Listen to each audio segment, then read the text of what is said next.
coming now. All the data just flooding out of the buffers. It worked. God damn it, it worked. Oh, thank goodness. I'd hate to have to restart my PhD. You did brilliant work, my girl. Absolutely brilliant. We just need to keep the data flow, ensure it comes in a continuous flow, uninterrupted. How long before the data is ready for analysis? These are old systems, and it takes a while for them to crunch through the numbers. It'll be hours before we'll... Well, shit. What the hell just happened? It's not the power this time. Geothermal plant's still showing up green on the board.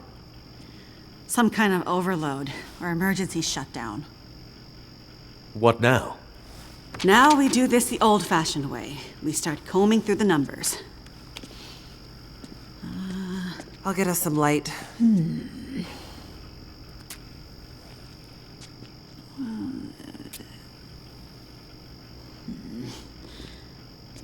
Do you see anything that would indicate the level of K-index we might expect to... Shush, girl. Let me read. Do you want me to grab a printout and Could it be a G10? Is there something I can do to... Aha! Here it is. Here it is. Yeah, there it is. What do you see? It can't be. That silly old British bastard was right. He just never knew how right he was. Why did it have to happen in our time? British bastard?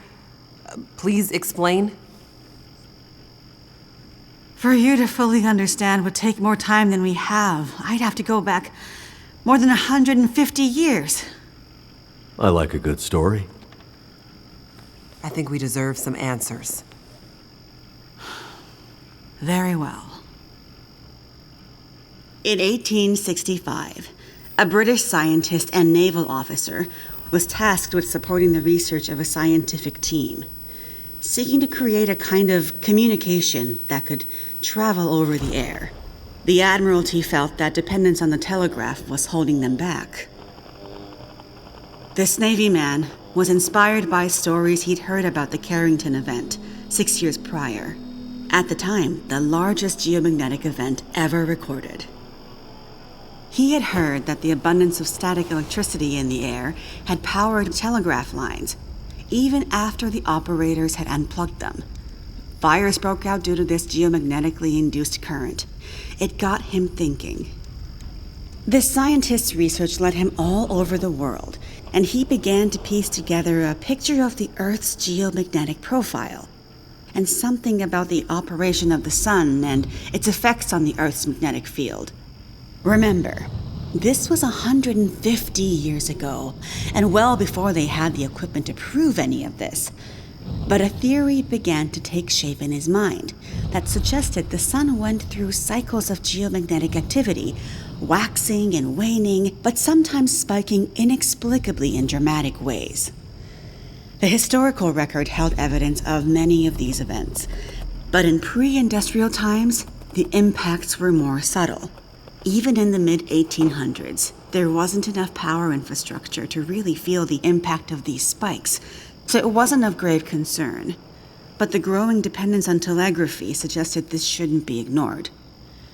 And this scientist predicted that if the level of electrification continued to grow exponentially, as was predicted, this would create a serious vulnerability that could be exploited by their enemies at great cost to industry and society at large. He was given a secret commission from the Royal Geographical Society to prove his theories and to come up with a strategy that would ensure the British were in the strongest position to exploit any such geomagnetic disaster. After another decade of research, this scientist began to suspect that this geomagnetic current that existed all around them could impact many other things, and more deeply.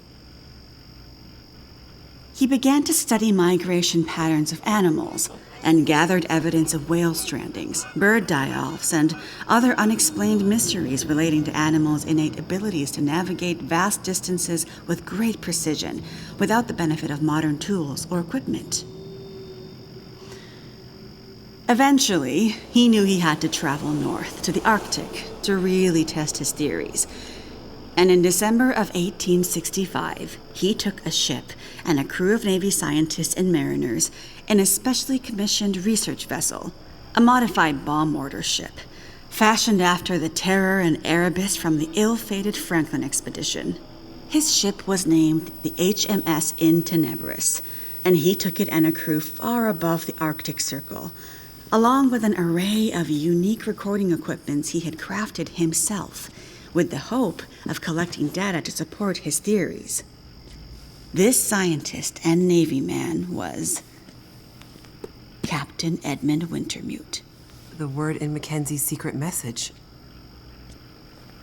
It was a person's name.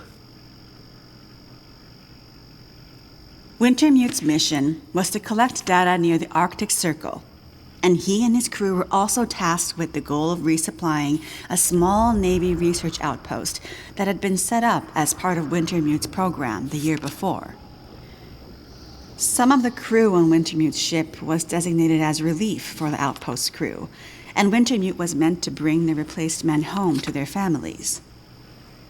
A few days away from the Arctic Circle and 2 days from their destination, Wintermute recorded increasingly active aurora and other geomagnetic activity around the ship, including St. Elmo's Fire. But he also noticed something else. As evidenced by their journals, many of the crew were having trouble sleeping, with some experiencing full-blown insomnia that worsened as they traveled further north.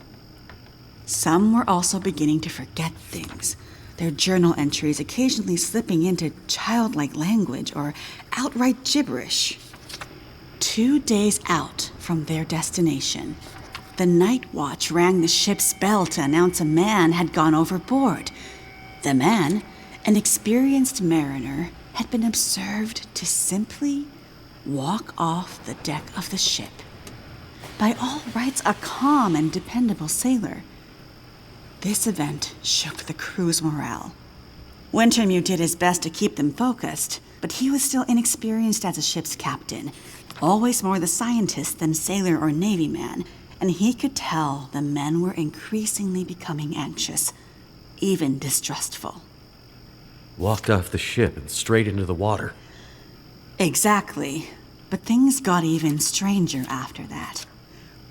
When they arrived at their destination, a small island surrounded by sea ice, they found the Navy observation camp that Wintermute had set up the year before completely abandoned. The shelters were mostly destroyed, the relentless Arctic winds having shredded their canvas. The sled dogs were killed, some seeming to have been eaten. Many of the men were found dead, their bodies frozen in their beds, some showing signs of having been attacked or murdered. Yikes. Keep in mind, the Franklin expedition was still fresh in the public imagination during this time, including all the rumors of cannibalism. Wintermute could tell some of his men were nearing their breaking point, so he sent them back to the ship and took only a small group of trusted officers with him to search the rest of the small island. On the far northern side, in an icy bay, they found the remainder of the outpost crew, their bodies frozen solid in the ice. Some appear to have walked in and simply frozen in place. Jesus. And I thought we had it bad.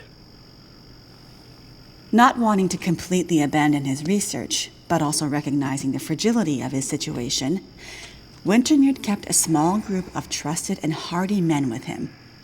He offloaded sufficient provisions and equipment for them to survive up to 6 months, and sent the crew and the In Tenebris back to London, with the request that they send a rescue ship to pick them up. That's dedication. But what does it have to do with our data? I'm getting there. Months later, the relief ship returned to find only Wintermute remained. He had left books of scrawled notes, data he had gathered using his novel devices, sketches and observances of the men he had kept with him, and a detailed diary outlining their slow but progressive decline into a kind of fugue and madness. Wintermute was accused of murdering the men, brought back in shackles, and once back in England, summarily court-martialed and committed to a sanatorium. His equipment, journals, and the data therein were hidden by the Admiralty, and the Royal Geographical Society renounced Wintermute's membership and denounced his research, claiming he had gone rogue. His work disappeared for over a century until I dug it up. Why haven't we ever heard this story before? Exactly the question you should be asking. I had encountered odd and inexplicable references to his research, but always leading to dead ends. I finally managed to get my hands, through no small feat of my own canny research and a dogged determination, I might add, on a few of his earlier papers. It wasn't easy, believe me. A woman, let alone a woman who isn't white, had to work 10 times harder to get access to this material, but I managed to do it. I spent the next 20 years piecing it together, tracing the fingerprints of Wintermute's theory, collecting his data, analyzing, and then adding to his research with research of my own using increasingly modern equipment. And the more I dug, the more data I collected, the more worried I became. Because not only had Wintermute's original fear come to pass, that the world had become dependent on the electrical grid, a technology that would easily be taken offline should any Carrington-level geomagnetic event occur. But even worse, that the Carrington event of 1859 was like a tiny spark compared to the massive, overwhelming storm that might come in the future. I started to talk to others about this, but of course people thought I was crazy. They ignored me at first, then started to denounce me, and then ostracize me. Until I eventually found myself so far on the fringes of accepted science that I was entirely isolated, with nobody to trust, nobody who would believe me. I lost my job, my marriage failed, all my academic credentials were thrown into question. Ah, this explains something about your reputation, Dr. Atwood. Nobody would believe me. Except for John, who you met as Jeremiah, Mr. Mackenzie. He was a young corporal in the Canadian military when I first met him. Handsome, as I recall. It's a long story on top of an already long story, so I won't tell it all here. But the important thing was he was stationed at a radar observation post along the Dew Line, far north, and started to observe some strange things of his own. He followed the trail, which eventually led him to me. Then when we got together, there were sparks, I tell you. To be believed by someone, it was like a drug. We worked to uncover more data, and he kept his eyes and ears open, using his military connections to gather more information carefully. And he moved up the ranks, but always stayed under the radar, putting his career aspirations aside to ensure he could stay close to the facilities we needed access to. But it was never going to last. At one point, he was caught accessing some classified data shared with our NATO allies, and they thought he was spying for the Russians, so they put him in military prison. And we lost touch. Years later, he actually found me here, at the radio telescope. He was a changed man. His fire was gone. They'd somehow broken him. He said he still believed, but he couldn't be part of this journey. And that's the last time I saw him. That was more than 20 years ago. I can't believe he's still alive. And on Great Bear, no less. You can't possibly believe that's some kind of coincidence. Jeremiah being here? What are you suggesting? Isn't it obvious? He stayed here for you, to be close to you, to keep watch. He's been here ever since, close by, in case you might need him. And as soon as he saw the aurora and what it could do, he knew. He saw the signs. When I met him, he was nearly killed by a bear, and when I left him, he was still not much more than half alive. Otherwise, I'm sure he would have come here himself. But he sent me to warn you. He made me promise. And he knew by then what that promise would mean. He sent you in his place. And it's a good thing he did, because now we have the final piece. This is the answer we've been looking for all these years. Do we finally have it? I think we do, dear. I'm not following. All my research here, and Jace's since she joined me, has been to try to anticipate, to get ahead. Ahead of what? The next big Carrington-level event. The thing Wintermute spent his life also searching for. And others, lesser scientists, industrialists, crackpots, even here on Great Bear. The island's unique geologic strata and northern latitude created a perfect test bed for geomagnetic research. Even a few decades ago, a German industrialist named Rudiger. But that's not important. Dr. Atwood, do we know the terminus? We do, my dear. And when is it coming? Do we have time to prepare? No, dear. It's already too late.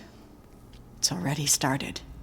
What does that mean? It means we're in a new geomagnetic normal. What you've seen so far is really just the beginning. Things will get much worse from here on out. But how long will it last? Carrington was over in a few days, weeks at most. Oh, this is much bigger than Carrington.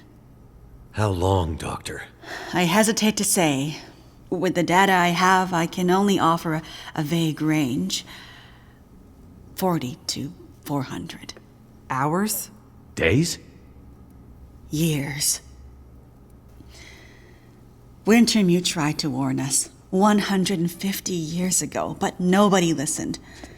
And now we're at the very beginning of a geomagnetic storm. A disaster of such proportion we've not seen its like in recorded history. The power grid is down. Everything humanity has built over the last 100 years or more, based on technology, electronics, everything based on the integrated circuit, electricity, it's gone. It's all gone. Nature is changing, and soon we'll begin to see the impact on people. We won't emerge unscathed. And this period of darkness will last from 40 to 400 years. A new dark age. The long dark. And what humanity will exist on the other side of it, I cannot even begin to guess. Then I need to warn her. I need to get to Perseverance Mills. You're talking about your ex-wife, the doctor? Astrid will be there. And she needs what's in this hard case. What's in the case, and what kind of doctor? She's a researcher. Insomnia, memory loss, fugue states. I think she stole some experimental meds. She's trying to help a friend, a child that's suffering from some mysterious illness. I'm not sure. Go to her. Regardless of what's in the case, you can bring her here. Her and anyone else you care about. We have to think about the survival of the species now. But what can we possibly do here? Oh, Jace, my silly girl.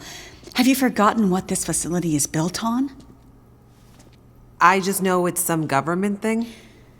Before it was repurposed for use with the radio telescope, this was an observation post for monitoring satellite communications. Mostly American, Russian, some Chinese, Cold War stuff. But why here? Who would think we'd be spying from here? Exactly. A few floors below us are the magnetically shielded dorms and storerooms designed for the folks who used to live and work here, back in the Cold War. The whole place is basically a big bunker. Right. And the team that built the geothermal plant left various supplies behind. Exactly. There's probably enough dry rations and assorted supplies there to feed dozens of people for a couple of years. Survival of the species, huh? I'm afraid so. Then I better get to it.